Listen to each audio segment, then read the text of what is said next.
दोस्तों नमस्कार। मैं डॉक्टर श्याम गुलो फिर से एक बार आपका इस ट्रेनिंग सेशन में स्वागत करता हूं। मैं आशा करता हूं कि आप सभी लोग स्वस्थ हैं और आप अपने साथ अपने परिवार का यानी घर का परिवार और एमसीएल परिवार दोनों का ख्याल रख रहे हैं। मैं ये भी उम्मीद करता हूं कि आप सभी लोग 1 घंटा बहुत अच्छी एक्सरसाइज कर रहे हो, अपने हार्ट अपने लंग को मजबूत कर रहे हो और अपनी इम्यूनिटी को बढ़ा रहे हो। तो चलिए शुरुआत करते हैं आज के इस सेशन के साथ। दोस्तों वैसे तो कई तरह के अलग अलग कैलेंडर होते हैं, लेकिन हम सभी लोग मैक्सिमम टाइम जिस कैलेंडर को फॉलो करते हैं, अपना कारोबार, अपना घर, अपना स्कूल, ये सभी चीज जिस कैलेंडर के तरह के कैलेंडर पे हम प्लान करते हैं वो है ग्रेगोरियन कैलेंडर। वो कैलेंडर जो जनवरी से शुरू होता है और दिसंबर तक खत्म होता है। और जब एक कैलेंडर या एक साल जब खत्म होने को आता है तब हम थोड़ा सा इसका रिकैप करते हैं, सिंहावलोकन करते हैं कि इस साल में कौन सी ऐसी चीजें हैं जो मैंने अच्छी की, कौन सी ऐसी चीज है जो मैं और बेहतर कर सकता था, कौन से मैंने निर्णय लिए जो अच्छे साबित हुए, कौन से ऐसे निर्णय जो मैंने लिए वो शायद नहीं लेने चाहिए थे। और फिर ये सब सिंहावलोकन, ये सब रिकैप करने के बाद फिर हम अपने अगले साल के लिए प्लानिंग करते। तो ये सिंहावलोकन, ये रिकैप बहुत जरूरी है। और ऐसा नहीं कि हमेशा ये रिकैप निजी तौर पर होता है, वैयक्तिक लेवल पे होता है। ये रिकैप पूरे समाज के लिए भी हो सकता है, ये रिकैप पूरे देश के लिए होता है, ये रिकैप अलग अलग क्षेत्रों में होता है। क्रीड़ा में होता है, मनोरंजन में होता है, व्यापार में होता है, उद्योग में होता है, राजनीति में होता है।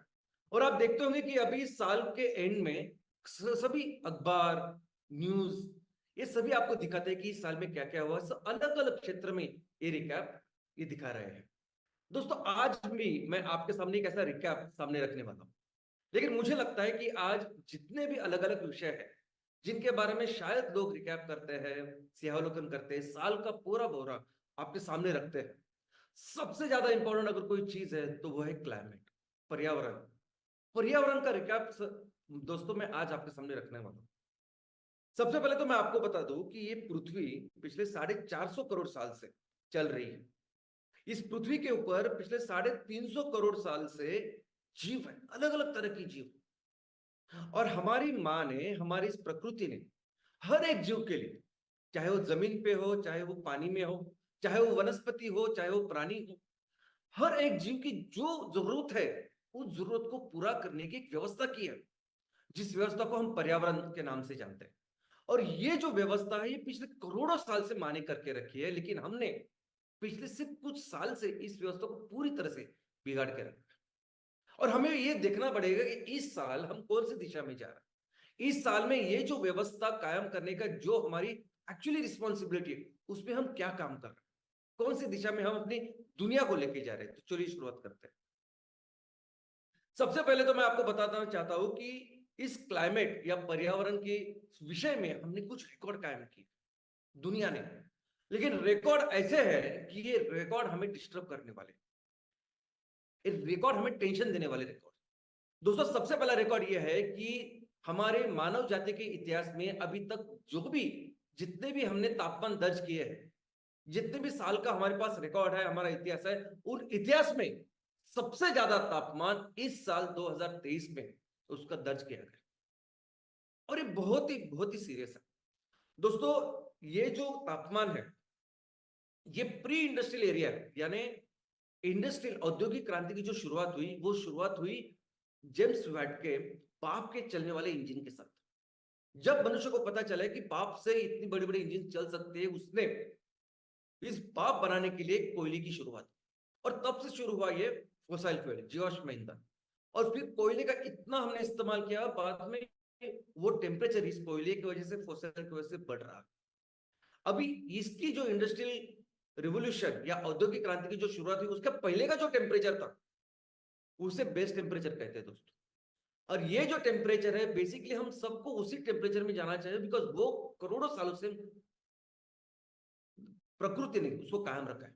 लेकिन हमने क्या किया कि उसको बढ़ा के इस साल 1.43 डिग्री इतना पूरे विश्व का, पूरे हमारे इस पृथ्वी का तापमान बढ़ा है। और ये बहुत ही सीरियस है। अभी क्यों सीरियस है चलिए समझते हैं। हमें थोड़ा सा इस क्लाइमेट चेंज के बारे में थोड़ी सी एक ब्रीफ हिस्ट्री समझनी होगी। सबसे पहले मैं बता दूं कि इस ऐसे पूरी पृथ्वी का तापमान बढ़ रहा है, ये पहली बार एक पर्सन ने, एक व्यक्ति ने बताया जिसका नाम था गाय कैंडलर। 1938 में यानी 1938 में ये एक इंजीनियर थे, स्टीम इंजीनियर, यानी ये कोयले के ऊपर और कोयले से चलने वाले इंजन के ऊपर ही काम करते थे।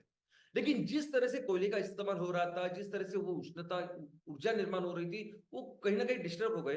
उन्होंने नौकरी छोड़ी और उस टाइम पे 1938 में 147 जगह पे वो गए और उन्होंने रिकॉर्ड चेक किया, रिकॉर्ड बनाया कि देखिए यहाँ ये कोयला के इस्तेमाल की वजह से कितना तापमान बढ़ रहा है, और वो पूरा दुनिया के सामने रखा, बताया उनको कि हमारे इस पृथ्वी का तापमान बढ़ रहा है। लेकिन उन दिनों किसी ने भी उनकी नहीं सुनी, ना ध्यान दिया। उनको ऐसा लगा कि इतना विशाल, ये इतनी विशाल दुनिया है, इतनी विशाल पृथ्वी है, मनुष्य अगर कुछ करेगा तो कुछ फर्क नहीं पड़ेगा। लेकिन आज इतने सालों बाद ये प्रूव हो रहा है कि जो भी चीजें उन्होंने सामने रखी थी वो एकदम सटीक, एकदम अचूक ऐसी है। दोस्तों उसके बाद 1958 में एक पर्सन जिनका नाम, जो साइंटिस्ट भी थे, डॉक्टर चार्ल्स डेविड कीलिंग, इन्होंने दुनिया के सामने एक रिकॉर्ड रखा कि किस तरह से इसका तापमान बढ़ रहा है, किस तरह से ये तापमान बढ़ रहा है, क्योंकि कार्बन डाइऑक्साइड बढ़ रहा है और ये कार्बन डाइऑक्साइड फॉसिल फ्यूल से बढ़ रहा है। अभी 1958 में वो, इसलिए उन्होंने क्या किया, और ये ना ये बहुत सीखने वाली चीजें है कि लोग कितने पैशनेट होते हैं किसी चीज के लिए और क्या क्या करते हैं। इन्होंने एक 5 साल कंटिन्यूस हर दिन हवा में कितना कार्बन डाइऑक्साइड का कॉन्सेंट्रेशन है, कितनी मात्रा है, उसका रिकॉर्ड बनाया और 5 साल वो करके दुनिया के सामने रखा। अभी उनके सामने कुछ दिक्कतें भी थी। पहली बात तो जब उन्होंने शुरुआत की, ऐसा कोई भी उपकरण नहीं था दुनिया में, इंस्ट्रूमेंट की, जो कार्बन डाइऑक्साइड मेजर कर सके। तो ये इन्होंने खुद उस कार्बन डाइऑक्साइड मेजर करने का उपकरण को, उसकी खोज की, उसको तैयार किया खुद। वो जहां रहते थे हवाई आइलैंड में, वहां उन्होंने एक ऑब्जर्वेटरी, एक प्रयोगशाला उन्होंने शुरुआत की और हर दिन 5 साल लगातार न कभी भी ब्रेक नहीं लिया। उन्होंने दुनिया के सामने रखा कि देखिए हवा में किस तरह से कार्बन डाइऑक्साइड का प्रमाण बढ़ रहा है। और दोस्तों सबसे महत्वपूर्ण बात यह है कि वो लेबोरेटरी एक बार शुरू होने के बाद पिछले अभी 65 सालों से ये काम कर रही है, आज भी कर रही है, हर दिन करती है। इसके बाद 1967 में एक साइंटिस्ट सुकोरो, इन्हीं ने पहली बार दुनिया के सामने एक कंप्यूटराइज्ड मॉडल रखा कि कैसे हमारे इस पृथ्वी के ऊपर तापमान बदल रहा है, और अगर हम लोग कोयले का इस्तेमाल इस तरीके से करते रहे तो हो सकता है कि ये तापमान आने वाले दिनों में 2 degree Celsius pre industrial level से बढ़ेगा और ये इतना खतरनाक हो सकता है। और ये इन्होंने पूरी डिटेल में ये पूरी जानकारी दुनिया के सामने रखी। दोस्तों उनके इस कार्य के लिए इनको आगे जाके नोबेल पुरस्कार भी मिला। बाल्टिक में जो बर्फ है वो पिघल रहा है। उसके बाद 1969 में पहली बार इस पृथ्वी का जो टेम्परेचर है वो दर्ज किया गया सैटेलाइट के थ्रू। और आज जो भी इंफॉर्मेशन आज हमारे पास है, उसके बाद जो रिकॉर्ड बना वो ऑफकोर्स सैटेलाइट से बना। कुछ साइंटिस्ट उन्होंने समुद्र बर्फ के अंदर ड्रिलिंग करके बताया कि किस तरह से अभी ओवर द ईयर्स ये पूरा तापमान, ये क्लाइमेट चेंज हो रहा है। तो दोस्तों ऐसे कई सारे साइंटिस्ट, कई सारे लोग अलग अलग देश से इस क्लाइमेट चेंज के ऊपर काम कर रहे थे, पूरे एकदम पैशनेटली काम कर रहे थे। लेकिन 1988 में यूनाइटेड नेशंस, संयुक्त राष्ट्र संघ, पूरी दुनिया के संगठन, और WM, यानी जैसे हमारा IMD है, जैसे हमारा हवामान विभाग है भारत का, वैसे पूरी दुनिया का एक हवामान विभाग है जिसे कहते हैं वर्ल्ड मेट्रोलॉजिकल ऑर्गेनाइजेशन। इन दोनों ने मिलकर एक संस्था की स्थापना की, ऐसी संस्था की जिनमें दुनिया के सभी एक्सपर्ट्स जो इस क्लाइमेट चेंज के ऊपर काम कर रहे हैं, जो करना चाहते हैं, वो सभी एक हो और उस पर इस सिर्फ एक विषय में काम करे, वो था क्लाइमेट चेंज। और ऐसे संगठन उन्होंने 1988 में बनाई। उस संगठन का नाम था IPCC, inter governmental panel on climate change. आज की तारीख में क्लाइमेट चेंज के ऊपर जो भी डिटेल्स आते हैं, जो भी रिपोर्टिंग, जो भी इंफॉर्मेशन बनती है, उसमें सबसे ऑथेंटिक जो पूरी दुनिया जिसे मानती है वो है IPCC का रिपोर्ट, क्योंकि इसमें दुनिया के सबसे बेहद जो एक्सपर्ट्स हैं वो इसमें शामिल है और वो सिर्फ वही काम करते हैं क्लाइमेट चेंज का। IPCC ने 1990 में पहला अपना रिपोर्ट दिया, प्रकाशित किया, और अभी 2021 और 22 में इन्होंने अपना 6वां रिपोर्ट दुनिया के सामने रखा। और बताया किस तरीके से इस क्लाइमेट चेंज बहुत ज्यादा बढ़ रहा है। इनफैक्ट इस तरह से कि हम आज की तारीख में एक बहुत ही क्रिटिकल सिचुएशन में कोड रेड में। दोस्तों एक तरफ ये संगठन, ये साइंटिस्ट, रिसर्चर एक ये बता रहे थे कि हमें इस क्लाइमेट चेंज बढ़ रहा है, ये सब हो रहा है, और ऐसी डिटेल्स दुनिया के सामने रख रहे थे। दूसरी ओर दुनिया के सभी लीडर्स, दुनिया चलाने वाले दुनिया के मेन पर्सन, वो सभी काम कर रहे थे कि किससे कैसे इसको रोके, इसके ऊपर क्या उपाय योजना करे, कैसे सोल्यूशन हल निकाले इसका। और पहली बार 1994 में उस टाइम के सभी जो देश थे 197 देश, वो एक बार आए और उन्होंने सिर्फ इस क्लाइमेट चेंज के ऊपर पहला लेजिस्लेशन या पहला कायदा उन्होंने सम्मत किया और सभी ने उस पर साइन किया कि हम सभी मिलके हमारा जो एमिशन है उसको कम करेंगे। 1997 में क्योटो प्रोटोकॉल हुआ, जिसमें सभी जो प्रमुख देश थे उन्होंने लिख के लिया, एग्रीमेंट किया कि हम अपने देश का मिशन है उसको इतना इतना कम करेंगे, तैयारी करेंगे और 2005 के बाद उसको इंप्लीमेंट करेंगे। तो ये 1997 में जो क्योटो प्रोटोकॉल की शुरुआत थी उसकी एक्चुअल एग्जीक्यूशन की शुरुआत हुई 2005। दोस्तों ये सब जो थे अभी तक, ये सभी देश अपने अपने तरीके से अपना अपना एक टारगेट कर रहे थे और उस तरीके का एग्रीमेंट तैयार करके वो यूनाइटेड नेशन के साथ मिलके ये काम कर रहे थे। लेकिन पूरी दुनिया के सामने ऐसा कोई टारगेट नहीं था। हर देश अपने आर्थिक सामाजिक परिस्थिति देख के वो देख रहा था कि मुझे ये काम करना है करके, लेकिन पूरी दुनिया के सामने क्या टारगेट होना चाहिए ये अभी तक नहीं था। और 2010 में तो पूरी दुनिया को मिलके हमें एक 1.5 डिग्री सेल्सियस ये जो टारगेट तापमान है कि प्री इंडस्ट्रियल एरिया का, जो इंडस्ट्रियल रिवोल्यूशन के पहले का जो तापमान है उसके आगे कितना बढ़ना चाहिए टेम्परेचर, तो सिर्फ 1.5 डिग्री सेल्सियस। मेक्सिको के कंकुन शहर में ये एग्रीमेंट हुआ। कॉप 16 यानी कॉन्फ्रेंस ऑफ पार्टीज के 16वीं मीटिंग में ये हुआ। और 2015 में यानी 5 साल के बाद ये जो टारगेट है 1.5 डिग्री, ये बढ़ के कितना हुआ 2 डिग्री, जो कॉप 21 में हुआ, पेरिस में सब हुआ और सब देश इकट्ठा आके उन्होंने उस पर साइन किया। इसके बाद प्रोटोकॉल खत्म हुआ, अभी चालू जो है उसके बाद वो पेरिस एग्रीमेंट। अभी क्यों किया उन्होंने 1.5 डिग्री से 2 डिग्री क्यों किया, तो बहुत सारे लोगों का ऐसा मानना है कि ये उन्होंने इसलिए किया क्योंकि ये सभी लोग क्लाइमेट चेंज के ऊपर इतने सीरियसली काम नहीं कर रहे थे, वो सभी अपने आर्थिक परिस्थिति देख रहे थे और मैक्सिमम देशों का जो इकोनॉमी है वो बेस्ड है फॉसिल फ्यूल के ऊपर। तो बस इसलिए उन्होंने अपना 2 डिग्री किया, लेकिन एक्चुअली अगर देखें हम लोग तो it is not 2 degree, it is 1.5 degree. पूरे दुनिया के सभी रिसर्चर, सभी संस्थाएं, सभी लोग जो काम कर रहे हैं वो कह रहे हैं कि 2 डिग्री टारगेट होना ही नहीं चाहिए, 1.5 डिग्री ही टारगेट होना चाहिए, क्योंकि अगर हम लोग उसके आगे निकल गए तो बहुत कुछ इसका परिणाम कई सारे देशों में कई सारी जगह में होगा। दोस्तों कैसे है कि प्री इंडस्ट्रियल एरिया का जो टेम्परेचर है वो तो जब 1 डिग्री भी बढ़ा होगा तभी कुछ ऐसे एरियाज होंगे जो अफेक्ट हुए होंगे, जब 1.1, 1.2, 1.3 हुआ होगा तब सब हो रहा है, अफेक्ट हो रहा है। लेकिन 1.5 डिग्री तो ऐसा टारगेट है कि इसके आगे जाना यानी खुद को खत्म करने जैसा है, इस दुनिया को खत्म करने जैसा। ये बार बार ये लोग दुनिया को बता रहे हैं। दोस्तों अभी अभी 1.5 डिग्री से जब ये आगे बढ़ेगा तब क्या होगा, पूरी दुनिया कह रही है कि कुछ ऐसे देश, कुछ ऐसे रीजन्स, कुछ वल्नरेबल इकोसिस्टम वो अफेक्ट हो गए। हम देख रहे हैं इस साल 1.43 डिग्री के ऊपर हम जा रहे हैं, लेकिन इस साल देश के साथ क्या हो रहा है, देश में क्या हो रहा है। पिछले साल 2021-2022 में जब ये आईपीसीसी ने जो रिपोर्ट, छठवां रिपोर्ट प्रकाशित किया था, तब उन्होंने कहा था कि ये टेम्परेचर ऐसे बढ़ रहा है और सबसे ज्यादा इसका असर किस देश पे होगा, तो वो नंबर 1 पे था इंडिया, भारत। दोस्तों आज इमेजिन कीजिए कि हमारे सामने जनवरी से लेकर जो भी चीजें हो रही है, ऐसा एक भी राज्य नहीं है कि जो इससे छूटा है। ये सब कुछ जो हो रहा है क्योंकि तापमान इतना बढ़ रहा है और अभी we have reached 1.43 and target is 1.5, तो it is very very serious. ऐसी सिचुएशन में इस साल हमने इस दुनिया को लाके रखा है और यही कारण है कि आईपीसीसी ने पूरी दुनिया को बताया है कि कोड रेड है, हम बहुत ही क्रिटिकल ऐसी सिचुएशन में।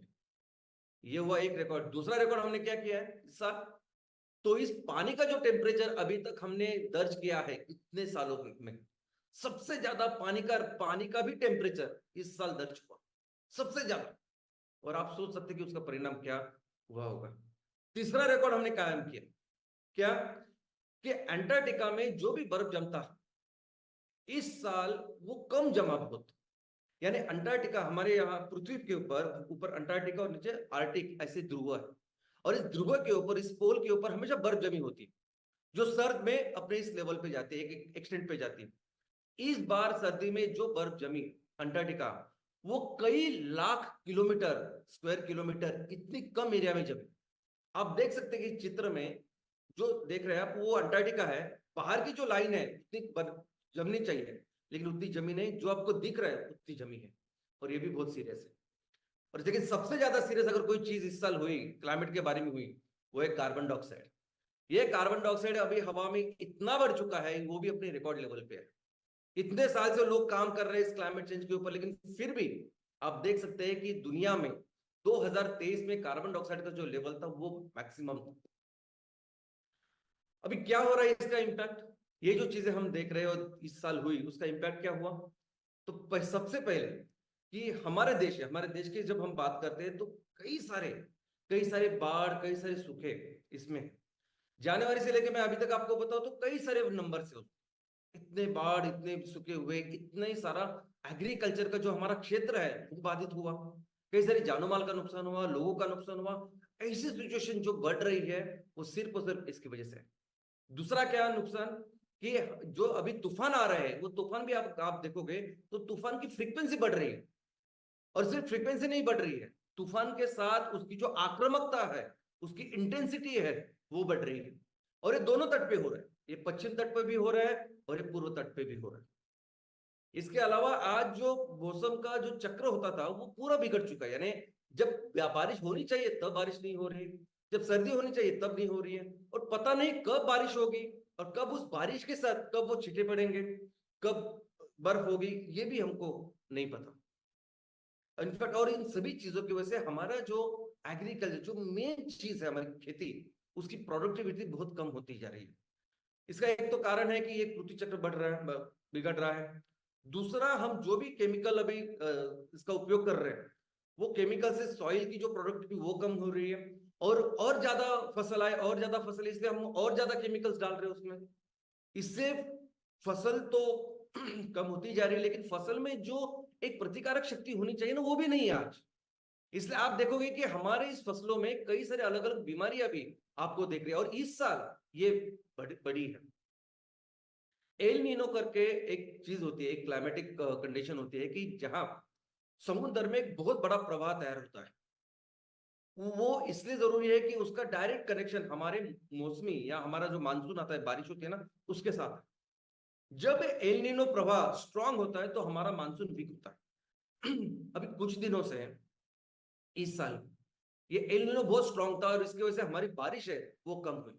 और दिन ब दिन इस क्लाइमेट चेंज की वजह से ये एल नीनो स्ट्रांग हो रहा है, और उसका सीधा इफेक्ट हमारे मानसून के ऊपर हो रहा है। दोस्तों, इस क्लाइमेट चेंज की वजह से बहुत सारे हेल्थ इफेक्ट हो रहे हैं। इनफैक्ट हम जितने ज्यादा भी फॉसिल फ्यूल का इस्तेमाल कर रहे हैं, उतना हम हवा का प्रदूषण, पानी का प्रदूषण कर ही रहे हैं।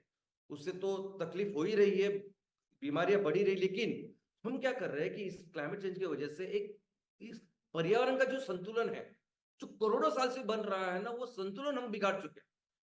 अभी कई सारे ऐसी एक पेशीय वनस्पतियां है या एक पेशीय जीव है जो करोड़ों साल से हमारे साथ है, लेकिन आज आज वो बीमारियां तैयार कर, क्योंकि वो जो सिस्टम है वो नहीं है। तो आप देखोगे कि अभी मैक्सिमम वायरल बीमारियां आती है, उसके ऊपर कोई इलाज नहीं होता। डॉक्टर बोलते सिर्फ आप 7-8 दिन अपना ख्याल रखिए, बस इतना होता है। और ये सब कुछ हो रहा है इस चीज की वजह से। तो दोस्तों, ये जो संकट आज हमारे सामने है, भारत के सामने है, वो संकट पूरी दुनिया के सामने, और पूरी दुनिया के सभी जो देश है वो देश जानते हैं कि ये संकट दिन ब दिन बढ़ रहा है। और ऐसा नहीं कि वो कुछ नहीं कर रहे, सभी लोग अपने तरीके से काम भी कर रहे हैं, बहुत सारे एफर्ट्स कर रहे हैं। और इस साल में जैसा संकट बढ़ रहा है, वैसे इस साल में उनकी कोशिशें भी बढ़ी। बहुत सारे देश, बहुत सारे लोग इकट्ठा आके बहुत कुछ काम इसके ऊपर कर रहे हैं, एफर्ट्स कर रहे हैं। लेकिन कुछ मैं आज आपके सामने रखना चाहता हूं।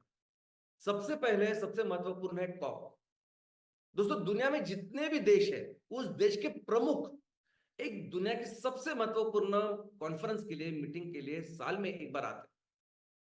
ये मीटिंग, ये कॉन्फ्रेंस इतनी महत्वपूर्ण है कि दुनिया के वो देश के प्रमुख आते हैं, प्रतिनिधि नहीं आते। ये हर साल 2 हफ्ते चलती है, जिसे कॉन्फ्रेंस ऑफ पार्टीज कहते हैं।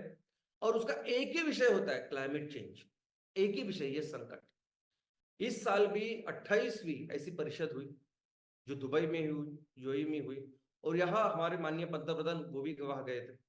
दोस्तों इस साल में उस कॉन्फ्रेंस में उन्होंने ईयर बुक भी रखा, यानी ये जो कॉन्फ्रेंस है एक ईयर बुक प्रकाशित करती है, और इस ईयर बुक में पूरे वो एक्टिविटीज होते हैं, एक ग्लोबल क्लाइमेट एक्शन कि 2023 में किसने क्या क्या किया इस क्लाइमेट चेंज को कम करने के लिए। ये पूरा ईयर बुक में पूरी डिटेल जानकारी होती है।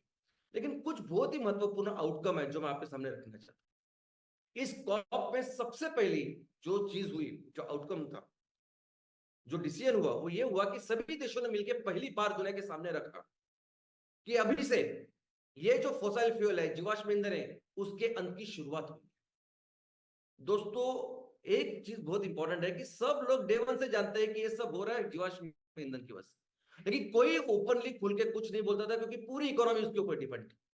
पहली बार इस कॉप में सभी लोगों ने मिलकर बोला है कि जीवाश्म ईंधन की अभी ये अंत की शुरुआत है। दुनिया में जितने भी ऑयल एंड गैस में काम करने वाली 50 सबसे बड़ी कंपनी है, जो दुनिया में 40% से भी ज्यादा कारोबार करती है, वो आई और उन्होंने कहा कि हम 2050 तक पूरी तरह से जीरो कार्बन बिजनेस करेंगे। यानी धीरे धीरे करके वो ऐसे ऑयल एंड गैस में या ऐसे ईंधन और ऊर्जा में काम करेंगे जहां कार्बन न्यूट्रल ईंधन बनेगा। तो ये सभी बड़ी बड़ी कंपनियां मिलकर क्या करेंगे, कहां निवेश करेंगे, क्योंकि उनको 2030 तक भी उनका एक टारगेट है कि 2030 तक 43% उनको इस फॉसिल फ्यूल का जो उत्पादन है वो कम करना है। तो सोचिए ये सभी लोग मिलके कहां आने वाले दिनों में निवेश करने वाले हैं। दूसरा बहुत ही इंपॉर्टेंट एक आउटकम था कि जो था, उन्होंने एक स्पेशल निधि का संकलन शुरुआत की इस साल से। उसका नाम है loss and damage fund. Climate change की वजह से जो भी नुकसान हो रहा है, उस नुकसान को भरने के लिए, उसको मदद के लिए एक फंड उन्होंने तैयार किया, एक निधि का संकलन किया। इस बार उन्होंने लगभग $700 मिलियन यानी 6,000 करोड़ रुपीस, इतना उन्होंने संकलन इस सिर्फ 2 हफ्ते में किया। तीसरा बहुत ही इंपॉर्टेंट कि क्लाइमेट फंडिंग। दोस्तों क्लाइमेट फंडिंग जिस तरह से अभी ये संकट बढ़ रहा है ना, उसी तरह से बहुत सारे लोग, बहुत सारी संस्थाएं इस क्लाइमेट चेंज को रोकने के लिए, संकट को रोकने के लिए कई सारे निधि भी जमा कर रही है। इनफैक्ट बहुत सारे लोगों के पास आप देख सकते हैं कि यहाँ राइट साइड में एशियन डेवलपमेंट बैंक, उसकी एक रिपोर्ट है, हर साल वो डालते हैं कि हमारा क्लाइमेट फंड की ये प्रोग्रेस रिपोर्ट है। वैसे सिर्फ एडीबी की नहीं, वो वर्ल्ड बैंक की है, वो प्रमुख जो बैंक है ऑल ओवर द वर्ल्ड, उनकी आती है कि इस साल हम लोग क्लाइमेट चेंज के लिए इतना पैसा रखने वाले, इतना फंड है। दूसरी तरफ अगर आप देखोगे तो स्पेशल जो जो ऑर्गेनाइजेशन होती है, जैसे अंतरराष्ट्रीय, जैसे यूरोपियन यूनियन है, अमेरिका की संस्था है, और कई सारे ऐसे संस्था कि जो स्पेशल फंड लाती है। इसके अलावा एक स्पेशल अलग अलग चीजों के लिए, यानी आप क्लीन टेक्नोलॉजी के लिए, बाकी चीजों के लिए कई सारे फंडों का इंतजाम या इन्वेस्टमेंट का इंतजाम इसलिए हो चुका है। और इस साल भी कॉप में ये फंडिंग दिखाई गई, ये अपडेट दिखाई गई, और ये बहुत ही ज्यादा है। चौथा सबसे इंपॉर्टेंट चीज कि जो इस क्लाइमेट चेंज में अभी बढ़ रहा है, सबसे दिन ब दिन बहुत तेजी से बढ़ रहा है, वो है कार्बन मार्केट। और बहुत नेचुरल। दोस्तों कार्बन मार्केट क्या, जैसे हमारा सीमेंट मार्केट होता है, स्टील मार्केट होता है, गेहूं का मार्केट होता है, इसमें क्या करते हैं, हम स्टील तैयार करते हैं, मैन्युफैक्चर करते हैं और बेचते हैं। वैसे ही है कार्बन मार्केट। और उसमें क्या तैयार करते हैं, क्या बेचते हैं, क्या कमोडिटी है, तो उसका नाम है कार्बन क्रेडिट। देखिए अभी पूरे दुनिया की ईंधन और ऊर्जा की एक जरूरत है। साल में इतना ईंधन ऊर्जा हमें लगता है, और उनको ये भी पता है कि ये ईंधन और ऊर्जा, जीवाश्म ईंधन का इस्तेमाल करने के बाद इतना एमिशन होने वाला है। अगर उसकी जगह पे आप कोई स्वच्छ ईंधन का इस्तेमाल करते हो, और उसके वजह से अगर आपका वो जो कार्बन डाइऑक्साइड का एमिशन होना था वो कम हो रहा है, 1 टन कार्बन डाइऑक्साइड अगर आप कम कर रहे हैं, तो आपको मिलता है 1 कार्बन क्रेडिट। वो वैसे तैयार होता है, वैसे मैन्युफैक्चर होता है। और वो कार्बन क्रेडिट फिर 12, 15, 20, $25 हर एक कार्बन क्रेडिट वो उसका ट्रेड होता है, वो बिजनेस होता है, मार्केट होता है, और वो बहुत तेजी से ये मार्केट बढ़, जितना ज्यादा आप कार्बन क्रेडिट तय करें उतना दुनिया के लिए अच्छा। इसमें लेकिन एक चीज है कि अगर आप ये स्वच्छ ईंधन में जा रहे हो, स्वच्छ ईंधन का काम करो, लेकिन उसके साथ अगर आप समाज के लिए या सस्टेनेबल गोल्स है जो यूनाइटेड नेशंस के, उसके लिए काम कर रहे हो, तो वो आपके जो गोल्ड जो कार्बन क्रेडिट होते हैं वो सोने जैसे इतने महंगे होते हैं। इसे कहते हैं गोल्ड स्टैंडर्ड कार्बन क्रेडिट। क्यों इतने महंगे होते हैं, क्यों इनको इनको ज्यादा पैसा मिलता है? सबसे पहले तो ये यूनाइटेड नेशन के जो गोल है, यानी अगर आप दारिद्र्य निर्मूलन का काम कर रहे हो, आप बेरोजगारी के ऊपर काम कर रहे हो, आप जेंडर इक्वालिटी महिला सक्षमीकरण के ऊपर काम कर रहे हो, अगर आप पानी हवा या जमीन का जो प्रदूषण है उसके ऊपर काम कर रहे हो, तो यूनाइटेड नेशन आपको, उनके पास भी पैसा है अलग अलग चीजें अचीव करने के लिए, लेकिन यूनाइटेड नेशन कैसे खुद जाएगा और करेगा? तो जो संस्थाएं करती है उनको वो पूरा भर भर के सब कुछ देती है। जो काम हम कर रहे हैं दोस्तों, जो काम करने का तरीका हमारा है, यानी किसानों का सक्षमीकरण है या एम्प्लॉयमेंट जनरेशन है, वो सब हम सबसे ज्यादा गोल्ड स्टैंडर्ड कार्बन क्रेडिट तैयार करें। और आज की तारीख में अगर आप मार्केट देखोगे, तो आज की तारीख में ये कार्बन क्रेडिट का जो मार्केट है 1.16 ट्रिलियन डॉलर, इसका मतलब 95 लाख करोड़, 95 लाख करोड़ का लोग कार्बन क्रेडिट बेच रहे हैं। और वो 5 साल में 2.68 एन 225 लाख करोड़ से भी ज्यादा इतना होने वाला है। लेकिन ये कार्बन, ये जो मार्केट है वो कितना बड़ा है, उसमें कोई लिमिट नहीं है। दुनिया तो चाहती है कि आप जल्द से जल्द करें, दुनिया चाहती है जल्द से जल्द करें, ये 225 लाख करोड़ नहीं 500 लाख करोड़ का कार्बन मार्केट बने, ऐसी दुनिया उसके ऊपर कोशिश करती है। फंड कोई प्रॉब्लम इसमें नहीं है। वैसे ही यूरोपियन यूनियन की भी उनका रिपोर्ट जारी हुआ इस साल, वो हर साल होता है, वो भी क्लीन एनर्जी की रिपोर्ट है, वो भी कितना कुछ उसके लिए कर रहे हैं, वो रिपोर्ट है। बाद में लांसेट काउंटडाउन रिपोर्ट करके एक रिपोर्ट है, 2015 के बाद वो रिपोर्ट की शुरुआत हुई है, और इस क्लाइमेट चेंज की वजह से कैसे हेल्थ के ऊपर परिणाम हो रहा है ये सब इस रिपोर्ट में है। उसके बाद यूनाइटेड नेशन का एक स्पेशल क्लाइमेट एमिशन समिट है, जिसमें सिर्फ बड़ी जो इकोनॉमीज है वो आती है, न्यूयॉर्क में ये हुआ, और ये सिर्फ इसके लिए है कि ये संकट है और इसके लिए किसका कितनी तैयारी है।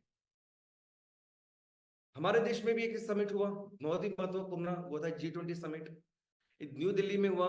दोस्तों ये दुनिया के जो 20 सबसे इंपॉर्टेंट जो देश है उनका एक समिट था। हमारे देश में जब ये समिट हुआ, सबसे ज्यादा इंपॉर्टेंट मुद्दा, सब्जेक्ट जिसके ऊपर चर्चा हुई वो थी क्लाइमेट चेंज। और आपको सुन के आश्चर्य होगा कि यहाँ ये प्रस्ताव हुआ, आई मीन ये डिसाइड हुआ कि अगर हमें इस क्लाइमेट चेंज को रोकना है, इस संकट से निकलना है, तो कम से कम 4 ट्रिलियन डॉलर, 4 ट्रिलियन डॉलर यानी 300 लाख करोड़ हर साल लगेंगे, तब जाके हमें ट्रांजिशन कर पाएंगे। ये हमारे देश में भी हुई। तो हर जगह ये हो रहा है, हर जगह लोग कोशिश कर रहे हैं, लेकिन हर जगह एक इंपॉर्टेंट चीज आपको समझनी होगी कि हर जगह रिसर्चर्स, ऑर्गेनाइजेशन, ये जो लोग क्लाइमेट चेंज में काम कर रहे हैं, ये सभी लोग बार बार दुनिया को, ऐसे जो लीडर्स है देशों के, उनको एक चीज बार बार बता कि टारगेट 2 डिग्री नहीं है, टारगेट 1.5 डिग्री है। ये बहुत बहुत बहुत इंपॉर्टेंट है समझना। और इसलिए जब 1.43 पे हम पहुंचे, ये इतना सीरियस है। तो क्या होगा आगे, क्या होगा इस साल? तो मैं आपको बता दूं कि आपने देखा कि संकट गहरा है, लोग उस पर काम कर रहे हैं, लोगों को तो पता ही है, लेकिन सॉल्यूशन के ऊपर भी इतनी सारी फंडिंग के ऊपर पूरी दुनिया में काम चल रहा है। आज अगर इसकी पढ़ाई करोगे तो आपको पता चलेगा कि एक्चुअली बहुत सारा फंड लेके दुनिया अभी रेडी है।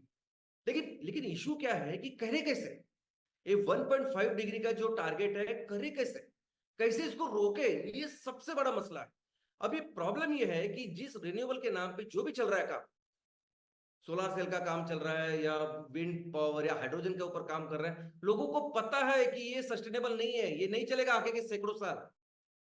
आगे के सैकड़ों साल ये जो चीज हम आज कर रहे हैं नहीं चलेगी, इनको पता है, अच्छी तरह से पता है। और इसीलिए अब सबसे बड़ा प्रॉब्लम यह है कि करे क्या, कैसे करें इसको।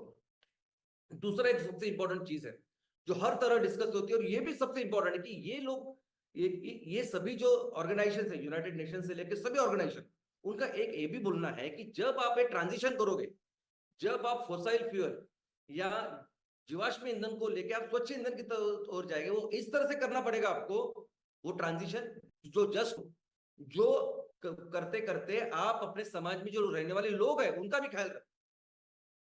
यानी समाज में लोग हैं, उनका एम्प्लॉयमेंट है, उनको जो ऐसे लगता है वो सब उसका ख्याल रखें, उसको कहते हैं जस्ट ट्रांजिशन। ये भी सब जगह डिस्कस होता है और इसलिए वो इंपॉर्टेंट है सस्टेनेबल गोल्स, और इसलिए उसका फ्रेमवर्क भी रेडी है कि क्या होना चाहिए क्या नहीं होना चाहिए। लेकिन सबसे इंपॉर्टेंट कि प्लान क्या है, कैसे करें इस चीज।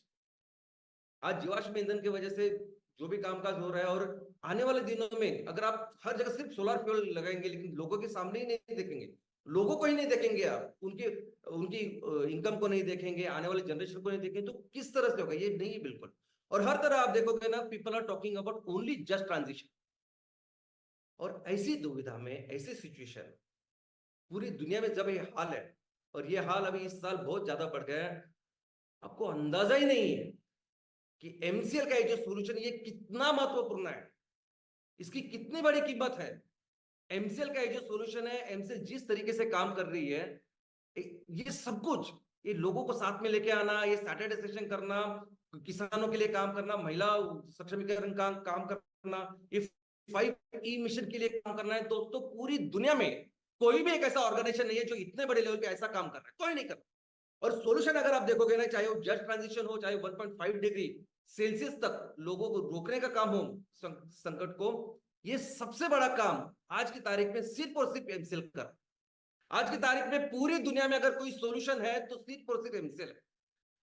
इसकी आप बिल्कुल बिल्कुल, जब मैं किसी भी छोटे छोटे चीज को अगर आपको इतनी बड़ी समझाता हो, पढ़ाई करता हूं, आपके सामने रखता हूं, तो मुझे बहुत अंदाजा है कि हमारे पास क्या है हमारे। और ये कुछ कुछ ऐसा बोलना है ना, फंडिंग फंडिंग की क्या कैसे, दोस्तों अब भी फंडिंग की शुरुआत की मैंने, हमने अब भी, अभी तक पैसे को हाथ नहीं लगाया था, क्योंकि हम अपने कंपनी को ऐसे बेच के पैसा नहीं लाना चाहिए चाहते हैं।